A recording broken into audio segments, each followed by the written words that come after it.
दोस्तों, इसके पहले हम लोगों ने स्टोन एज के बारे में पढ़ाई करी।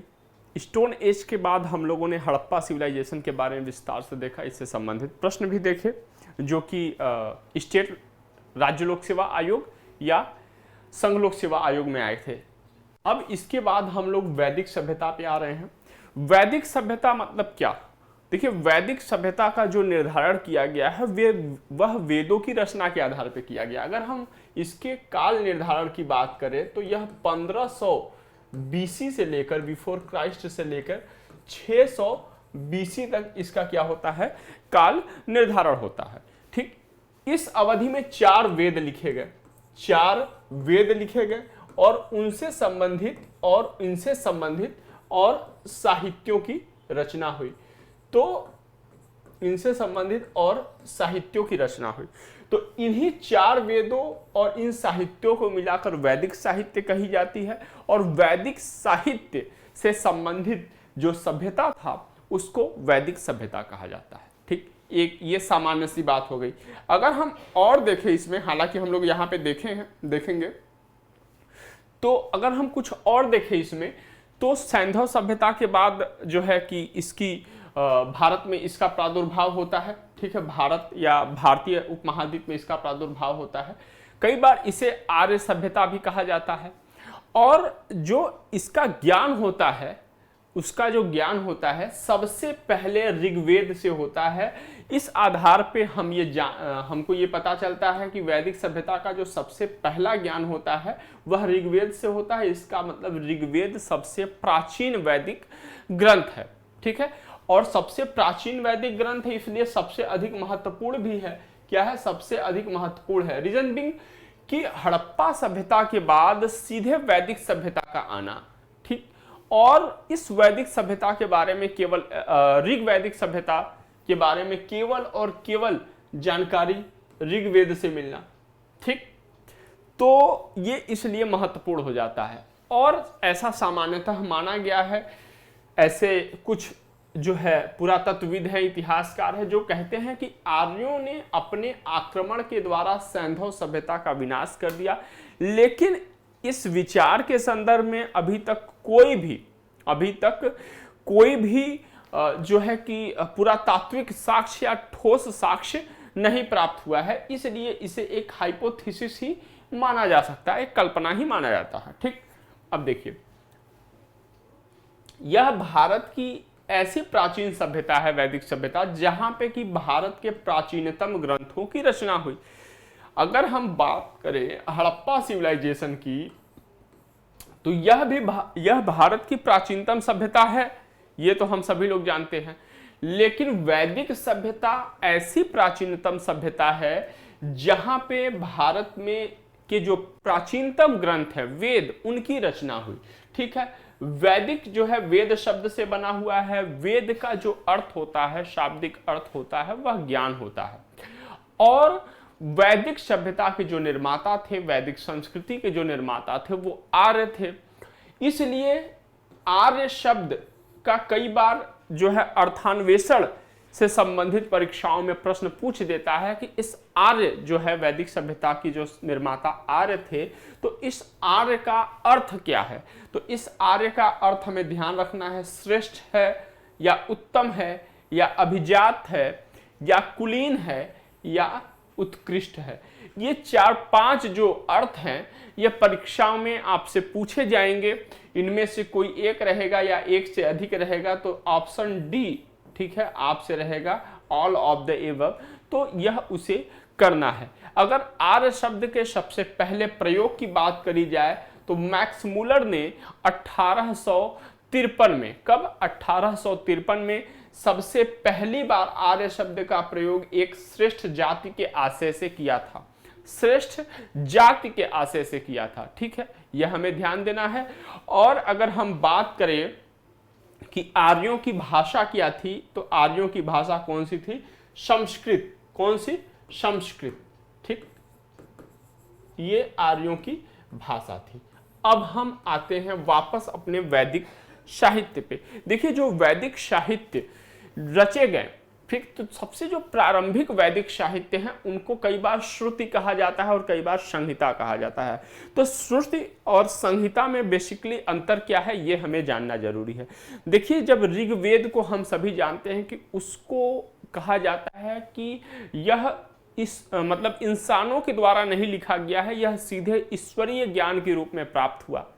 तो कोई भी चीज अगर हमें ज्ञान के रूप में प्राप्त हो रही है, ईश्वर के द्वारा प्राप्त हो रही है, तो यह हमारे श्रवण से होगा। ठीक है। तो सुनने के द्वारा, सुनने के आधार पे जो ज्ञान प्राप्त हुआ उसे कहा गया श्रुति। ठीक। अब देखिए, तो ये वेद क्या है? प्रारंभिक रूप से वेद श्रुति है, लेकिन समय के साथ इनको क्या किया गया? लिपिबद्ध किया गया। क्या किया गया? जब इन श्रुतियों को लिपिबद्ध कर दिया गया तो क्या हो गया? तब ये हो गए संहिता। क्या हो गया? संहिता। तो वेद, श्रुति और संहिता दोनों है, अंतर बस उसके प्रकटीकरण का है। अगर आप केवल श्रवण और इसके साथ साथ सुना, आपने सुना, अपनी अगली पीढ़ी को किससे पहुंचाया? मौखिक रूप से पहुंचाया, तो वेदों का वह रूप श्रुति के अंतर्गत आता है। और किसी व्यक्ति ने, किसी जो है कि मुनि ने, किसी संहिताबद्ध कर्ता ने वेदों को सुना और उसे लिपिबद्ध कर दिया, तो यह संहिता के रूप में हो गया। ठीक। चलिए, अब 4 वेद हैं और उनसे संबंधित कुछ ब्राह्मण, आरण्यक, उपनिषद इत्यादि हैं। अगर हम 4 वेदों की बात करें, 4 वेदों की बात करें, अच्छा यहां पे हमें ध्यान देना है कि वेद, ब्राह्मण जो है, आरण्यक, उपनिषद, ये वैदिक साहित्य के अंतर्गत आते हैं, लेकिन वेदांग हो गया, स्मृति होगी, पुराण हो गए, पुराणों के बाद महाकाव्य हो गए जिनमें रामायण, महाभारत, धर्मशास्त्र हो गए, धर्मसूत्र हो गए, ये सब जो है ये वैदिक साहित्य के अंतर्गत नहीं आते हैं। अगर हम वेदों की बात करें, तो जो वेदों का संकलन किया गया था, यह मान्यता है कि कृष्ण द्वैपायन वेद व्यास ने किया था। किन्होंने किया था? कृष्ण द्वैपायन वेद व्यास ने किया था। और वेदों को नित्य माना जाता है, प्रामाणिक माना जाता है और अपौरुषेय माना जाता है। इसी अपौरुषेय शब्द का जो अर्थ होता है कि पुरुषों के द्वारा इसे नहीं लिखा गया है, मतलब ईश्वर के द्वारा इसकी रचना करी गई है। ठीक। और जो वैदिक मंत्रों की जो रचना करी है, जिन्होंने इसको लिपिबद्ध किया, संकलित किया, उन्हें कहते हैं, ऐसे ऋषियों को, ऐसे व्यक्तियों को क्या कहते हैं? दृष्टा कहते हैं। क्या कहते हैं? दृष्टा कहते हैं। और हमें एक चीज ध्यान देना है कि वैदिक मंत्रों की रचना में महिला वर्ग का भी योगदान रहा है, महिला वर्ग का भी योगदान रहा है। अब 4 वेदों की बात करते हैं। किसकी बात करते हैं? 4 वेदों की। इसमें शायद, हाँ चलिए, अब 4 वेद, ये पूरा कॉन्सेप्ट है, फैक्ट मैं आपको ऐसे ही बताऊंगा। ठीक है, ये मैं फैक्ट आपको ऐसे ही बताऊंगा। मैं इनर बोर्ड ले लूं। चलिए,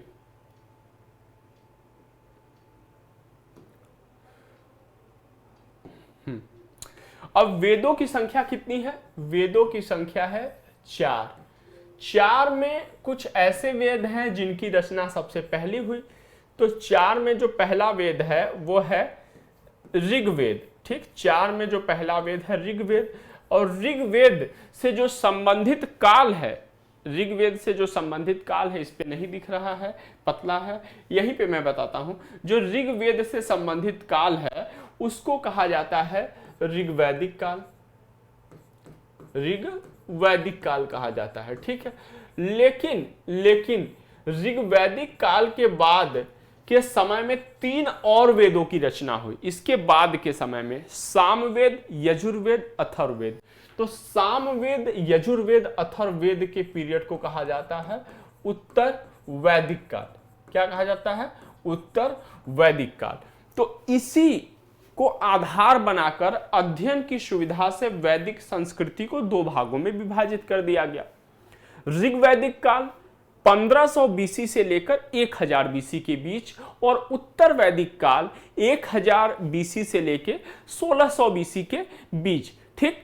अगर हम बात करें ऋग्वैदिक काल का जो एकमात्र ग्रंथ है और भारत का सबसे प्राचीनतम ग्रंथ है, ठीक है, भारत का सबसे प्राचीनतम रचना है, वह क्या है, वह है ऋग्वेद। अब देखिए यहाँ पे लिखने के लिए जगह नहीं है, इसलिए मैं आपको जो है फैक्ट बताऊंगा। अगर आप सेशन देख रहे हैं और आपके पास बुक में अगर वो फैक्ट नहीं है तो आप उसे मेंशन कर लीजिएगा।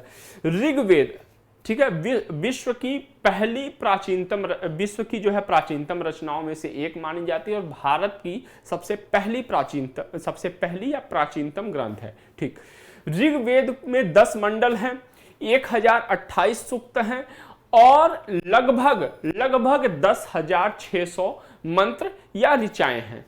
ध्यान देना है कि पहला और 10वां मंडल जो है वह बाद में जोड़े गए हैं और दूसरे से लेकर के 7वां मंडल तक, इस मंडल को वंश मंडल कहते हैं या परिवार मंडल भी कहते हैं। जो तीसरा मंडल है इसमें गायत्री मंत्र का उल्लेख मिलता है और गायत्री मंत्र की जो रचना करी है वह विश्वामित्र जी ने करी है। किन्होंने करी है? विश्वामित्र जी ने करी है। गायत्री मंत्र सवित्री अर्थात सूर्य को समर्पित है। जो ऋग्वेद का जो 7वां मंडल है उसमें 10 राग युद्ध या 10 राजन युद्ध का वर्णन मिलता है। यह भरत कबीला वर्सेस 10 अन्य आर्य कबीलों के मध्य यह युद्ध हुआ था। भरत कबीले का जो राजा था वह सुदास था और इनके जो पुरोहित थे, इनके पुरोहित कौन से थे? वशिष्ठ थे। असल में हुआ ये, कहानी ये है कि जो युद्ध से पहले इनके जो राजा सुदास के पुरोहित थे ये विश्वामित्र थे, लेकिन किन्हीं कारण से इन्होंने विश्वामित्र को अपने पुरोहित पद से हटा दिया और वशिष्ठ को अपना पुरोहित बनाया। तो इस अपमान के बदले में उन्होंने इस युद्ध की व्यूह रचना करी और 10 अन्य आर्य राजाओं को, 10 अन्य आर्य जो है कि नेतृत्वकर्ता मुखियाओं को सुदास के विरुद्ध खड़ा किया। ठीक, अगर हम एक और तर्क पे बात करें, जो एक और बात आती है इसमें कि यह जो युद्ध लड़ा गया था यह युद्ध रावी नदी के जल के लिए लड़ा गया था। ठीक, रावी नदी पर के जल के नियंत्रण के लिए लड़ा गया था। जो 8वां मंडल है इसका, जो 8वां मंडल है उस 8वें मंडल में घोषा, सिक्ता, अपाला, विश्वारा, काछावृत्ति, लोपामुद्रा, इन जैसी जो महिला ऋषि हैं उनके नाम का उल्लेख मिलता है। 9वां मंडल सोम को समर्पित है। सोम कहां से प्राप्त होता था? सोम मुजवंत चोटी या मुजवंत पर्वत से प्राप्त होता था। 10वें मंडल में पुरुष सूक्त का संबंध 10वें मंडल से है, या हम ये कह सकते हैं 10वें मंडल में पुरुष सूक्त में सबसे पहले शूद्र शब्द का उल्लेख मिलता है और चारों वर्णों का उल्लेख यहीं पे मिलता है। चारों वर्णों का उल्लेख यहीं पे मिलता है। और पुरुष सूक्त के अलावा 10वें मंडल में एक और सूक्त है जिसे नासदीय सूक्त कहते हैं। इसमें निर्गुण भक्ति का उल्लेख मिलता है। ठीक है, निर्गुण भक्ति का उल्लेख मिलता है। ठीक, अगर हम बात करें जो यह ऋग्वेद है, इसके मंत्रों का जो उच्चारण करने वाला जो ब्राह्मण होता है इसे होत्र कहते हैं। क्या कहते हैं? होत्र कहते हैं। और जो इसका उपवेद है वह आयुर्वेद कहलाता है। उपवेद को क्या कहते हैं? आयुर्वेद कहते हैं। ठीक, चलिए अब ये ऋग्वेद से संबंधित जानकारियां हो गई और अब हम ऋग्वैदिक काल के बारे में पढ़ेंगे, ऋग्वैदिक समाज के बारे में पढ़ेंगे। ठीक, चलिए हम लोग आगे चलते हैं। अगर हम बात करें ऋग्वैदिक काल की तो इसका जो निर्धारण है वह बहुत ही विवादास्पद रहा है, क्योंकि इस काल के बारे में सटीक जानकारी प्राप्त करना भी थोड़ा मुश्किल रहा है। ठीक है, लेकिन बहरहाल एकमात्र साहित्यिक स्रोत जो मिलता है इस काल के बारे में वह मिलता है ऋग्वेद। क्या मिलता है? ऋग्वेद। अगर हम बात करें, अगर सिंधु सभ्यता और वैदिक सभ्यता के बारे में बात करें तो सिंधु सभ्यता जहां नगरीय सभ्यता थी वहीं पे वैदिक सभ्यता मौलिक रूप से ग्रामीण सभ्यता थी। कौन सी सभ्यता थी? ग्रामीण सभ्यता थी। और इनकी आजीविका का या हम ये कहें आय का, ठीक है, जो प्रमुख स्रोत था वह मुख्य रूप से पशुचारण पे आधारित था। मतलब पशुचारण वगैरह करते थे, उससे जो दूध वगैरह जो निकलता था, ठीक है, पशुओं से मिलता था, उसका प्रयोग करते थे और उसके उत्पादों का प्रयोग करते थे। ठीक है, कृषि इनके लिए गौड़ था। क्या था? कृषि इनके लिए गौड़ था। मतलब ये पशुपालन पे ज्यादा जोर देते थे। ठीक है, कृषि पे थोड़ा कम जोर देते थे।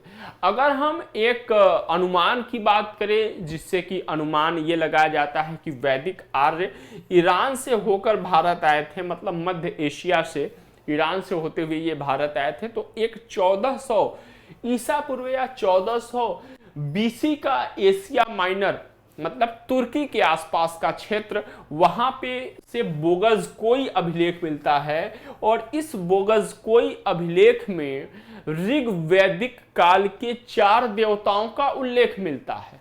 ठीक, कौन कौन से? इंद्र हो गए पहले, दूसरे वरुण हो गए, तीसरे मित्र हो गए और चौथे हो गए नासत्य। इनका उल्लेख मिलता है। और हमें एक बात ध्यान रखना है कि जो ऋग्वेद की अनेक बातें हैं, इसी के समकालीन एक ईरानी भाषा का प्राचीनतम ग्रंथ है जेंद अवेस्ता, उससे कई सारी बातें मेल खाती हैं। तो ये बात भी हमें ध्यान रखना है, किससे मेल खाती है? जेंद अवेस्ता से। आगे चले अगर, तो अब आर्य आए कहां से? आर्य आए कहां से? मौलिक रूप से कहां से आए, इस पे तमाम विवाद है और तमाम लोगों के द्वारा तमाम बातें, तमाम सिद्धांत दिए गए हैं। हम एक तरफ विद्वानों को देखेंगे और उनसे संबंधित जो मत रहा है, जो उनका विचार रहा है कि आर्य कहाँ के थे, इस पे हम लोग बात करेंगे। सबसे पहले हम लोग बात करेंगे मैक्स मूलर की, क्योंकि मैक्स मूलर के विचार से तमाम सारे लोग, तमाम इतिहासविद या तमाम पुरातत्वविद क्या है, सहमत दिखते हैं। तो सबसे पहले हम लोग मैक्स मूलर के बारे में बात करेंगे। मैक्स मूलर कहते हैं कि जो आर्य थे ये मौलिक रूप से कहां से आए हुए थे? मौलिक रूप से ये आए हुए थे मध्य एशिया से। ठीक है, बैक्ट्रिया के आसपास मध्य एशिया से आए हुए थे। वहीं बाल गंगाधर तिलक जो हमारे स्वतंत्रता के लिए एक महत्वपूर्ण लड़ाई में, जो स्वतंत्रता की लड़ाई के एक महत्वपूर्ण नेता थे हमारे आंदोलन के, ठीक है, स्वतंत्रता आंदोलन के, उन्होंने अपनी जो है कि थियरी दी है कि जो आर्य थे वह उत्तरी ध्रुव से आए हुए थे। ठीक है, डॉक्टर अविनाश चंद्र दास जी कहते हैं कि आर्य सप्त सैंधव प्रदेश से आए हुए थे। वहीं पे भारतीय जो है कि पुनर्जागरण के एक हिंदू पुनर्जागरण के एक प्रमुख नेता दयानंद सरस्वती कहते हैं कि आर्यों का मूल स्थान तिब्बत था, अतः आर्य तिब्बत से आए हुए थे। वहीं पे नेहरिंग और प्रोफेसर गार्डन चाइल्ड कहते हैं कि ये दक्षिणी रूस से आए हुए थे आर्य। और गंगानाथ झा कहते हैं ब्रह्मर्षि देश से आए हुए थे। वहीं पे गाइल्स कहते हैं कि ये हंगरी या डेन्यूब नदी घाटी से आए हुए थे। और प्रोफेसर पेंका कहते हैं कि ये जर्मनी के मैदानी भागों से आए हुए थे। तमाम विचारों के तमाम जो है कि विचारकों के तमाम मत हैं और इससे प्रश्न आते हैं, सुमेलित करने के लिए इससे प्रश्न आते हैं। अगर हम एक और देखें तो एलडी कल एक हैं, एलडी कल ये कहते हैं कि जो आर्य हैं वो कश्मीर से आए हुए थे। आर्य कहाँ से आए हुए थे?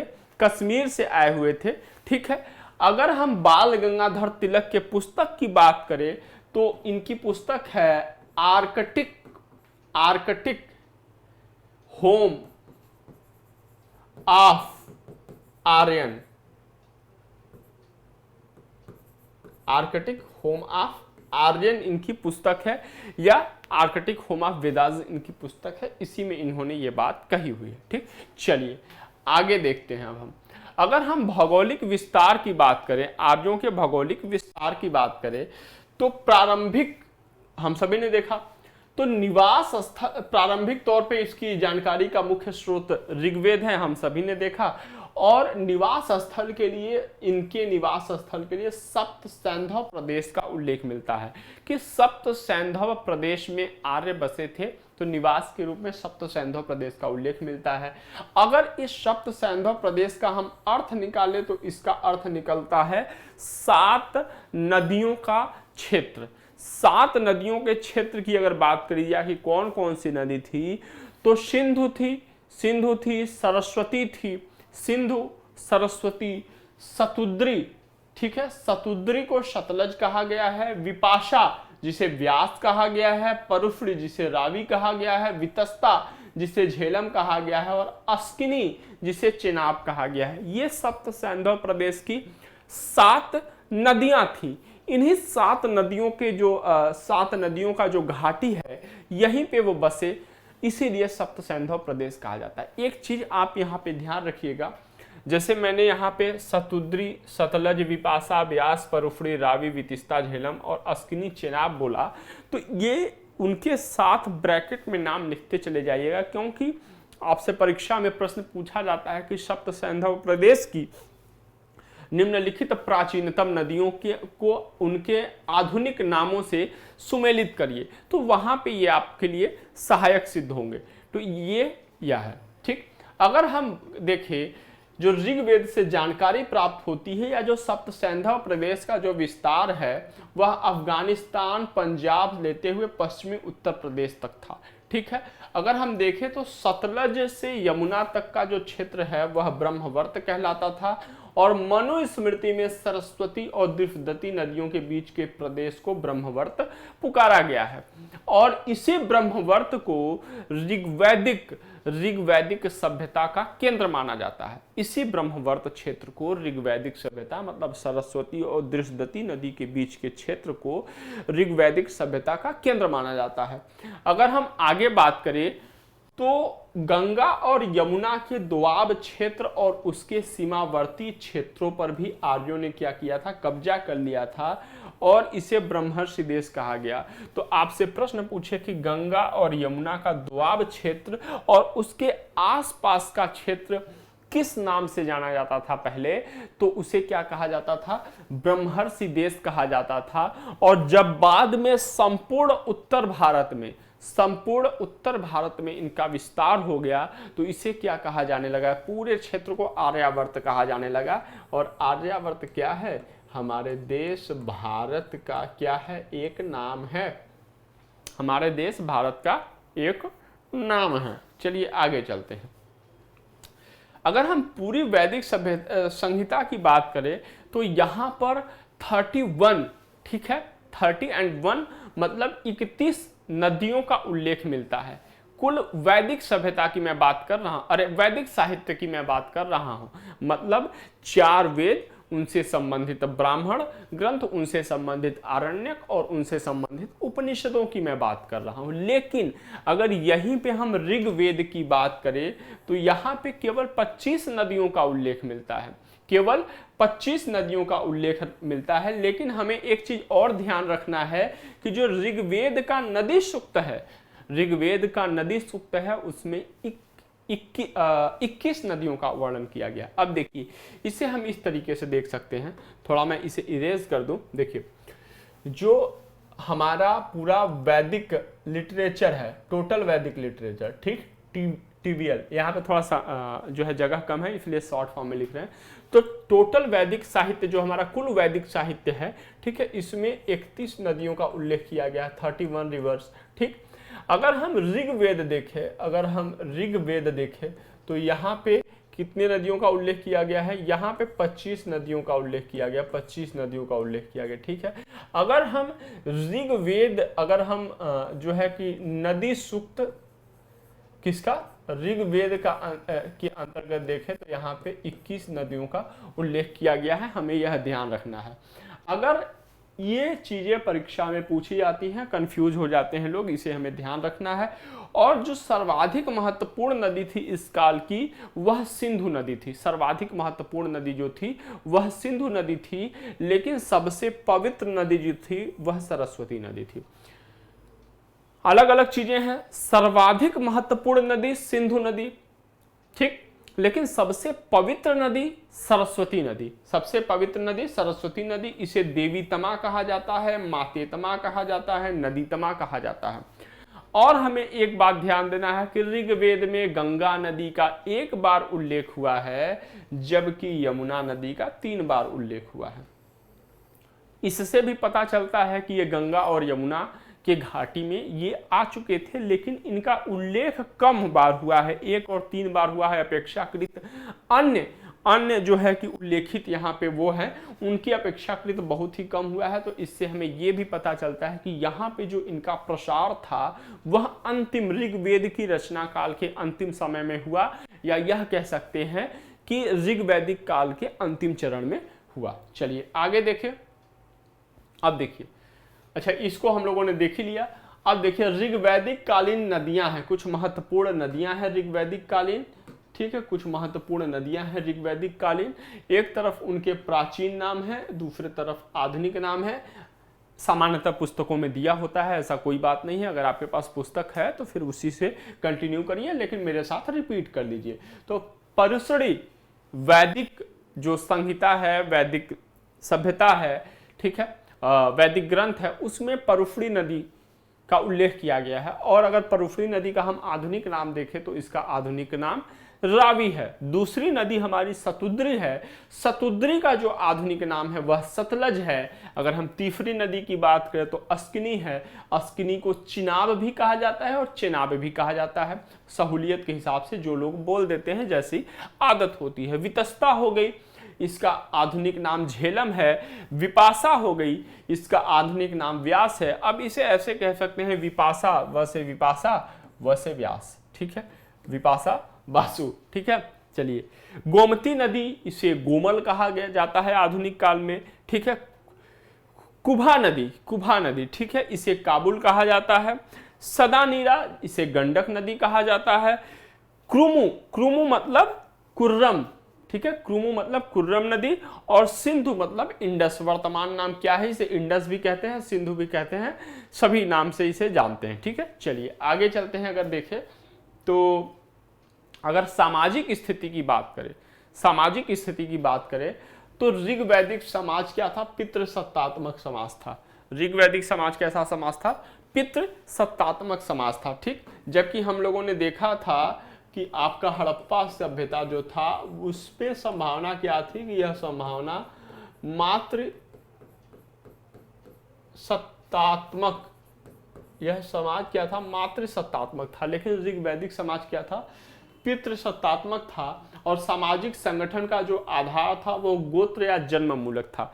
मतलब सामाजिक जो संगठन बनी थी, जो समाज की संरचना बनी थी, वह व्यक्ति के गोत्र के आधार पर बनी थी। अब किस गोत्र में आपका जन्म हुआ है, वह एक उस समाज का एक हिस्सा होगा। दूसरे गोत्र में जन्म हुआ है तो दूसरा हिस्सा होगा। तीसरे गोत्र में जन्म हुआ है तो वह समाज का तीसरा हिस्सा होगा। इसी प्रकार से अगर हम समाज की सबसे छोटी इकाई या आधारभूत इकाई देखें तो यह परिवार थी। अभी भी होता है, जाहिर तौर पे पहले भी रहा होता होगा, क्योंकि लोगों के अपने जो रक्त संबंध हैं, परिवार में कौन से लोग शामिल होते हैं, जिनसे रक्त का संबंध होता है, ठीक है। तो ये हर समय ऐसी भावना सबके में अंदर रही है होगी, या मानव जो है कि अपनों, उसमें होता है ना अपने पराए, तो जो है इंसान में ये बहुत ही प्रबल भाव होता है अपना और पराया का, ठीक है। तो इस हिसाब से ये पहले भी थी और अभी भी है, ठीक है। परिवार या कुल, ठीक है। इसका मुखिया क्या होता था, पिता होता था, जिसे पिता को क्या कहा जाता था, जो कि मुखिया होता था उसे कुलप कहा जाता था। तो परिवार या कुल जो है आधारभूत इकाई थी, समाज की सबसे छोटी इकाई थी। उसका मुखिया जो होता था वह परिवार का सबसे जो है कि कह सकते हैं वरिष्ठ पुरुष होता था। सामान्य तौर पे अगर वरिष्ठ पुरुष है तो वह निश्चित तौर पे किसी न किसी का पिता होगा। तो इसका मुखिया पिता होता था और इसे कुलप कहा जाता था। और लेकिन एक चीज हमें ध्यान देना है कि महिलाओं को यथोचित सम्मान प्राप्त था। क्यों? क्योंकि हमने अभी देखा 8वें मंडल में, ऋग्वेद के में 8वें मंडल में कुछ महिला ऋषियों के नाम मिलते हैं, कुछ महिला ऋषियों की नाम मिलता है। तो यहाँ से हमें पता चलता है कि महिलाओं को यथोचित सम्मान प्राप्त था। लेकिन हमें यह ध्यान रखना है कि ऋग्वैदिक काल में संयुक्त परिवार की प्रथा विद्यमान थी। इससे प्रश्न जो है कॉन्सेप्चुअल प्रश्न ऐसे ही पूछे जाते हैं कि ऋग्वैदिक काल में संयुक्त परिवार की प्रथा विद्यमान थी या एकल परिवार की प्रथा विद्यमान थी। ठीक है, क्या है, पर्दा प्रथा थी, दास प्रथा थी, ठीक है, बाल विवाह होता था नहीं होता था, तमाम ऐसी बातें पूछी जाती है कॉन्सेप्चुअल बेस पे। ठीक, चलिए, तो जो है कि संयुक्त परिवार की प्रथा प्रचलित थी, मतलब दादा नाना नानी पोते पोती, ठीक है, सब एक ही जगह पे रखते थे और सबके लिए एक ही शब्द का प्रयोग किया गया है, नृप्ति। क्या? नृप्ति। ठीक है, नृप्ति शब्द का प्रयोग किया गया है। वैदिक काल में वर्ण व्यवस्था के चिन्ह दिखाई देते हैं। क्यों? क्योंकि ऋग्वेद के 10वें मंडल में वर्णित जो पुरुष सूक्त है वहां पे 4 जो है कि वर्णों की उत्पत्ति की बात होती है और इनके अनुसार जो विराट पुरुष के मुख से ब्राह्मण हो गए, मतलब विराट पुरुष एक जो अब जो वेद हैं उनके अनुसार एक मनुष्य थे, एक पुरुष थे और उन्हीं के शरीर के विभिन्न अंगों से समाज के 4 वर्णों का जन्म हुआ। तो चूंकि ऐसे पुरुष के विभिन्न अंगों से समाज के 4 वर्णों का जन्म हुआ, इसलिए इनको कहा गया विराट पुरुष कहा गया। ठीक है, अब जो मुख से जन्म हुआ उसका जिस वर्ण का जन्म हुआ उसे कहते हैं ब्राह्मण। ठीक है, अब देखिए मुख से हम क्या कहते हैं, मतलब मुख का ये पूरा हिस्सा आ गया, इसमें आप समझ लीजिए कि एक तरीके से सर वगैरह भी आ गया। तो मुख का जो कार्य है वो कोई भी चीज बोलना है, कोई भी चीज बताना है। तो इससे आप समझिए, कोरिलेट करिए कि ब्राह्मणों का काम क्या होता है, वो मंत्र उच्चारण करते हैं समाज के लिए, पहले की मैं बात कर रहा हूं। ठीक है, समाज के लिए नीति बनाते थे, नियम बनाते थे, ठीक है, कानून बनाते थे, किस प्रकार से सामाजिक व्यवस्था बनी रहेगी उससे संबंधित नियम बनाते थे। तो ये ब्राह्मण हो गए। क्षत्रियों का जन्म भुजाओं से हुआ। अब भुजा से क्षत्रिय का जन्म हुआ और क्षत्रिय कैसे होते हैं? लड़ाके होते हैं। लड़ाके मतलब वो जो है कि लड़ाकू जाति है। ठीक है, लड़ाकू जाति है, रक्षक जाति है, जिनका कि प्राचीन काल में दायित्व क्या रहा? प्राचीन काल में दायित्व ये रहा कि समाज की सुरक्षा करना। और समाज की सुरक्षा कोई कैसे करेगा? तलवारों से करेगा, भालों से करेगा, धनुष से करेगा। ठीक है, तो इसके लिए उनके भुजाओं में दम होना चाहिए। तो कैसे होगा? क्षत्रिय भुजाओं से हो गया। वैश्य जांघों से जन्म। वैश्य का काम क्या था? वैश्य का काम व्यापार करना हो गया, कृषि करना हो गया, ये सब वैश्य के काम होते थे। तो ये सब जो कार्य हैं, ये सब कार्य श्रम प्रधान कार्य हैं। इनके लिए पैरों में बल होना चाहिए, चलने के लिए बहुत दूर तक चलना है व्यापार के लिए, तो पैरों में बल होना चाहिए, जांघ में दम होना चाहिए, तो जंघे से। और शूद्र जो हो गए वह पैरों से उत्पन्न हुए, पैरों से। ठीक है, मतलब पांव से उत्पन्न हुए। ठीक, तो पांव से उत्पन्न हुए तो इनका जो है कि एक कोरिलेट आप कर सकते हैं कि पांव मतलब पांव की मालिश वगैरह करना। तो ये क्या करते थे? सेवा कार्य से जुड़े रहे। ठीक है, इन तीनों वर्णों की सेवा करते थे। स्त्रियां अपने पति के साथ यज्ञ में भाग लेती थी। यह महिलाओं को यथोचित सम्मान मिलता है। इस आधार पे भी इसे हम लोग कर सकते हैं कि जब वो सूक्तों की रचना कर सकती हैं, मंत्रों की रचना कर सकती हैं, तो जाहिर तौर पे वो यज्ञ कार्य में भी भाग लेंगी, भाग ले सकती हैं। बाल विवाह, सती प्रथा, पर्दा प्रथा का प्रचलन नहीं था। ये चीज हमें ध्यान रखना है। ठीक है, बाल विवाह अभी मैंने बोला था ना, क्वेश्चन की इस आधार पे आते हैं, तो इसी चीज को ध्यान रखना है कि यहाँ पे संयुक्त परिवार की प्रथा थी, यज्ञ में भाग लेते थे, अध्ययन का अधिकार था, लेकिन बाल विवाह नहीं था, सती प्रथा नहीं था, पर्दा प्रथा नहीं था, ये नहीं था। उपनयन संस्कार की प्रथा थी। पुत्रियों का भी, पुरुषों के साथ साथ मतलब पुत्रों के साथ साथ पुत्रियों का भी उपनयन संस्कार किया जाता था। और विधवा विवाह प्रचलन में थी, विधवा विवाह की प्रथा प्रचलन में थी। चलिए आगे चलते हैं हम लोग। सामान्य तौर पर एक पत्नीत्व विवाह को ही जो है कि प्रचलन में था। सामान्य तौर पे विवाह में दहेज जैसी कुप्रथा का प्रचलन नहीं था, किंतु वह तो शब्द का जो है प्रयोग मिलता है, और वह तो शब्द क्या होता है, कन्यादान। आप लोग विवाहों में देखते होंगे सुबह आंगन में जो है कि लोग वधू को कुछ गिफ्ट वगैरह देते हैं, ठीक है। तो इसी तरीके से कुछ उस समय भी चीजें हुआ करती रही होंगी, और ऐसी चीजों को वह तो शब्द के रूप में निरूपित किया गया है, ठीक है। शिक्षा के द्वार स्त्रियों के लिए भी खुले थे। उपनयन संस्कार हो रहा है तो निश्चित तौर पे शिक्षा भी करेंगी, ठीक है। शिक्षा का लोपामुद्रा, घोषा, सिक्ता, अपाला, विश्वारा जैसी विदुषी स्त्रियों का वर्णन है, हम लोगों ने पहले भी बात किया। जो ऐसी कन्याएं जो कि आजीवन अविवाहित रहती थी, आजीवन अविवाहित रहती थी, उन्हें अमाजु कहा गया है। क्या कहा गया है, अमाजु कहा गया है। और पुत्र प्राप्ति के लिए नियोग प्रथा स्वीकार करी गई थी। इसके अंतर्गत महिला अपने देवर के साथ जो है संभोग स्थापित कर सकती थी। नियोग प्रथा क्या था, नियोग प्रथा यह था कि पुत्र न होने पर पति, मतलब पुत्र होने के पहले ही पति की मृत्यु हो जाना, या पति का मतलब कहीं पे गायब हो जाना, चले जाना, ठीक है, छोड़ देना, मतलब छोड़कर चले जाना किसी भी तरीके से। तो मतलब पति का साथ में ना होना, पुत्र के पहले ही, पुत्र होने के पहले ही जब पति जो है साथ छोड़ दिया, तो अगर उस महिला को अगर पुत्र की प्राप्ति करनी होती थी तो पुत्र प्राप्ति के लिए नियोग प्रथा, नियोग का मतलब यह है कि वह अपने पति के छोटे भाई के साथ वह क्या करती थी, संभोग करती थी, और उसके द्वारा, और ये जो पुत्र प्राप्ति का प्रथा था यह नियोग प्रथा था, और इस समय यह प्रथा विद्यमान थी, ठीक। ऋग्वैदिक काल में दास प्रथा का प्रचलन था, किंतु यह प्राचीन यूनान और रोम की भांति नहीं था। मतलब दास प्रथा अलग रूप में थी।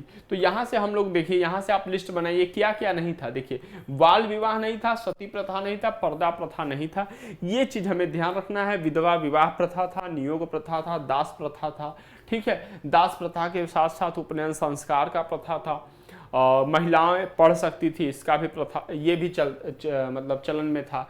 आर्य मांसाहारी और शाकाहारी दोनों प्रकार का भोजन करते थे, और ऋग्वैदिक काल में सोम और सुरा का प्रचलन था, मतलब शराब वगैरह का भी। कुछ ऐसी चीजें थी जो कि क्या कह देती थी, जो कि मति जो है भ्रम की स्थिति उत्पन्न कर देती थी। तो आप उसे कुछ भी कह सकते हैं, सोम और सुरा, आर्य उसे सोम और सुरा कहते हैं। चलिए, आर्यों के वस्त्र सूत, ऊन और चमड़े के बने होते थे। विवाह एक पवित्र संस्कार माना जाता था, और समाज में दो प्रकार के विवाह प्रचलित थे। अनुलोम विवाह, मतलब अनुलोम मतलब आगे की तरफ, आप इस तरीके से समझिए, अनुलोम मतलब आगे की तरफ जाना। तो उच्च वर्ण का पुरुष और निम्न वर्ण की स्त्री, आगे की ओर जाना मतलब वंश, आगे की ओर जाना को रिलेट करिए वंश से। तो अगर उच्च वर्ण का पुरुष है तो चाहे जिस भी स्त्री से उसका विवाह होगा, उसका जो पुत्र होगा वह उच्च वर्ण का ही कहा जाएगा, ठीक है। तो यह उसका वंश उसी पे है, वर्ण क्रम में उसी पे है, ठीक है, सम्मान के रूप में। तो इसे अनुलोम विवाह कहा गया। प्रतिलोम विवाह मतलब जो पुत्र होगा उसका जो वंश होगा, वंश का जो स्थान होगा, परिस्थिति होगा, सम्मान होगा, वह कम हो जाएगा, ठीक है। तो उच्च वर्ण की स्त्री हो गई, निम्न वर्ण का पुरुष, क्योंकि पुरुष पितृसत्तात्मक समाज था, तो इसी पुरुष के आधार पे ही क्या होगा, वंश का निर्धारण होगा, वंश निर्धारण होगा। हालांकि एक चीज जानिए, एक चीज हमें यहाँ पे ध्यान रखना है कि ये तो वंश निर्धारण की केवल बात हो गई। वर्ण निर्धारण, इस समय जो वर्ण था वह कार्य के आधार पे था। किस आधार पे था, कार्य के आधार पे था। कोई भी पुरुष, ब्राह्मण का पुत्र भी अगर वह सेवा का कार्य कर रहा है तो वह शूद्र कहलाता था, ठीक है। उसी का पुत्र, अरे उसी परिवार में अगर उसके पिता जो है सुरक्षा का कार्य कर रहे हैं, उसके भाई किसी सुरक्षा का कार्य कर रहे हैं तो वो क्षत्रिय कहलाते थे। उसके पिता जो है कि ऐसे नियम कानून बनाने का काम कर रहे हैं, ठीक है, पूजन पाठ और पूजन का काम कर रहे हैं, तो वो ब्राह्मण वर्ग से संबंधित होते थे, ठीक है। तो एक ही परिवार में कई वर्ण के लोग हो सकते थे, यह ध्यान रखना है। ऋग्वैदिक काल में नर्तकियों द्वारा विशिष्ट परिधान जो होता था वह पेशश कहा जाता था, ठीक है। कान में जो है कर्ण शोभन और शीश पर कुंभ नामक आभूषण पहनने की प्रथा थी, मतलब आभूषण से भी परिचित थे। इसके अतिरिक्त खाद्य, रुवम, भुजबंद, केयूर, नूपुर, कंकड़, मुद्रिका इत्यादि आभूषण भी धारण किए जाते हैं। कहने का मतलब आभूषणों का बहुत शौक था। हर नाम याद रखने की जरूरत नहीं है, आपसे बस प्रश्न ये पूछेगा कॉन्सेप्ट में कि जो है कि वो आभूषण के जो है कि वो आभूषण धारण करते थे कि नहीं करते थे, आभूषण उनको प्रिय थे कि नहीं प्रिय थे।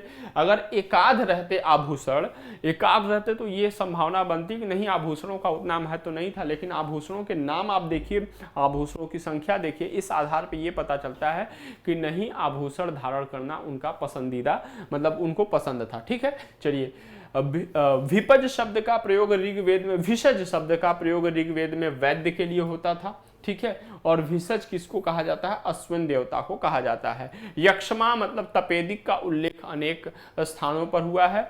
और अग्नि में जो दाह संस्कार था, ठीक है, वह सामान्य तौर पर मृतकों का जो अंत्येष्टि संस्कार था वो अग्नि में जलाया जाता था, लेकिन कभी कभी दफनाने के भी साक्ष्य मिलते हैं। तो ये हमारा ऋग्वैदिक काल की जो सामाजिक स्थिति है इसके बारे में हम लोगों ने विस्तार से बात किया। परीक्षाओं में प्रश्न यहीं से पूछे जाएंगे, क्यों? कॉन्सेप्ट बेस पे कि किस प्रथा का प्रचलन था, किस प्रथा का नहीं था, परिवार कैसा था, समाज कैसा था, स्त्रियों की स्थिति क्या थी, पुरुषों की स्थिति क्या थी। ठीक है, तमाम बातें होंगी। तो चलिए फिर हम लोग अगले सेशन में मिलते हैं, आगे इसके आगे उसमें हम लोग पढ़ाई करेंगे। तब तक के लिए जय हिंद, जय भारत।